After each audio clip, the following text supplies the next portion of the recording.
Hojik question se aptang patokse. Question is a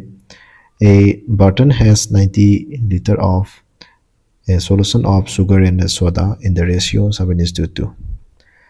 90 liter sida sugar amasung soda gi oiba solution oidoini maduda yauriba sugar amasung soda gi ratio se 7:2 ni. If 18 liter of the solution are replaced with water, hariba sugar amasung soda gi solution se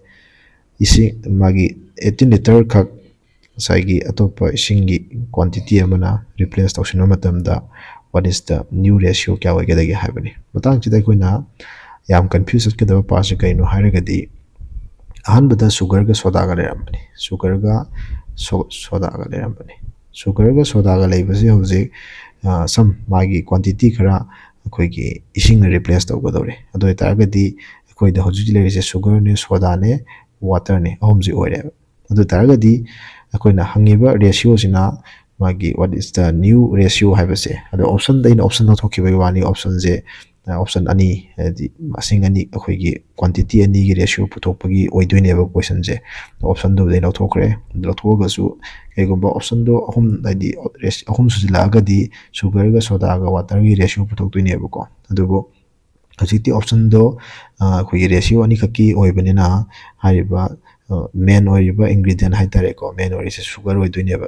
sugar is the main oidoine ba ko sugar ga soda ga mix to haibane ba di soda ga water ga amatang ore logi doine ba yam samna manhangi sina aroi badhangi se sugar ne duga soda ga water ga makhoini gi combine ratio do kya oigedage na hangbane ba ko adore ga de ko hojik hot power se question jida hari je 90 liter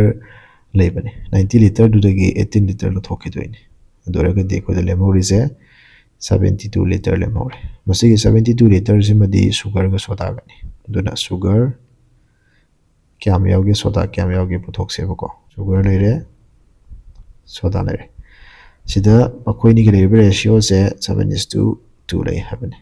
adore ga di haji makoi gi combine oiba ratio se masi se 9 tarabra adugi madugi 9 do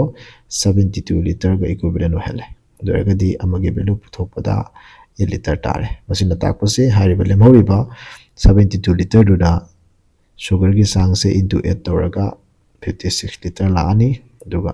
soda ki sang se na into 8 toraga 16 liter laani adu di hauji hariba ngasai ki lothuki by 18 liter do mu ising wen hapchila ka dawre bako du targa di anoba quantity hai tare ko kana kana gi marakta sugar ne aseng badi soda ne duga water ne ahum surab ne bako adu option da di only ani khaki ratio hangbanina madu kana gi marakta oidoine ba sugar amasung soda ga water ga combine hai tare ko sida oidoine ba dorega di iba kanda si plus antang hapsinge makoini gi ratio hangbani dudi sugar gi one lady je oje 56 laibani 56 to me birage duka soda gi hana 16 lerabani duka water gi kya amaga 18 amaga hapsile dorega di koi gi ratio se 56 is to ketare 9 10 4 34 dabra dudi cancel tor matung da ka je kya la ne se 3 2 na 17 duga 2 na 28 tabra 28 is to 17 tagadaba adu aina ngasai sida option do thokhibane ba koi option da petang ai show toroke ko option je